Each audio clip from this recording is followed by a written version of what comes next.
Hi folks, Padre Phil here with another thought. A survey by King's College London, conducted in the last few days, has examined our reaction to the current lockdown and social distancing rules. They have discovered that you and I broadly fit into three groups.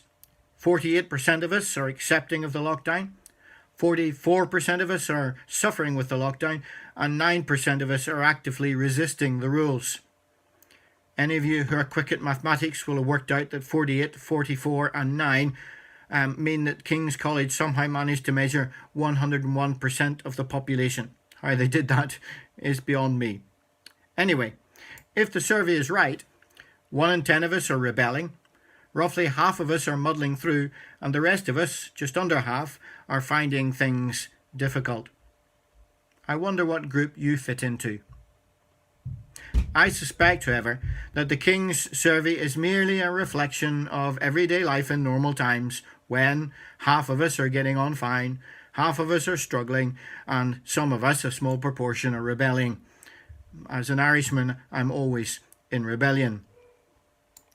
What has amazed me is that 10% of people. The crowded beaches in California at the weekend as people gathered for a suntan. The busy parks in London that were cleared by the police a few weeks ago. What that tells me is that there are a significant number of people who don't want life to change regardless of the consequences.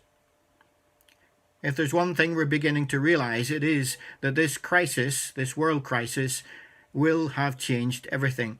This is a significant moment in world history. As veterans, many of us have lived through some significant moments in world history. What is happening around us today may be different, it may be unprecedented, but so was the last crisis, and so was the crisis before that, and yet we came through. After COVID-19, life may not be the same again, but as veterans, we know that feeling too. We know what it means to reorg and regroup and push through to an end that is often better than where we began.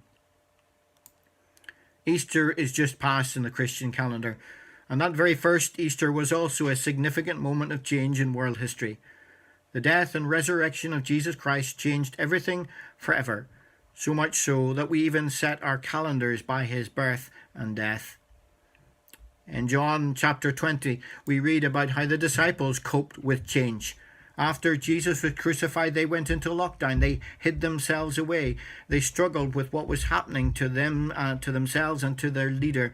They muddled through meeting in a locked room. One of the 12 turned out to be a rebel, Judas Iscariot. At least one struggled with the whole thing, doubting Thomas. You remember him? But what the disciples couldn't know nor foresee was that this moment in history, the death of Jesus, would profoundly change the world for the better. It may be difficult for us to see at the moment as we struggle from day to day, but this current crisis may very well be the moment when our world changes for the better. So don't give up. Crises come and go, and as veterans, we have already proved that we can push through to a better end. At Veterans Chaplaincy, we're here to help. Should you want to speak to a chaplain, even if it's just to pass the time in lockdown, the links to speak to us follow this broadcast. Blessings. Ta-ta for now.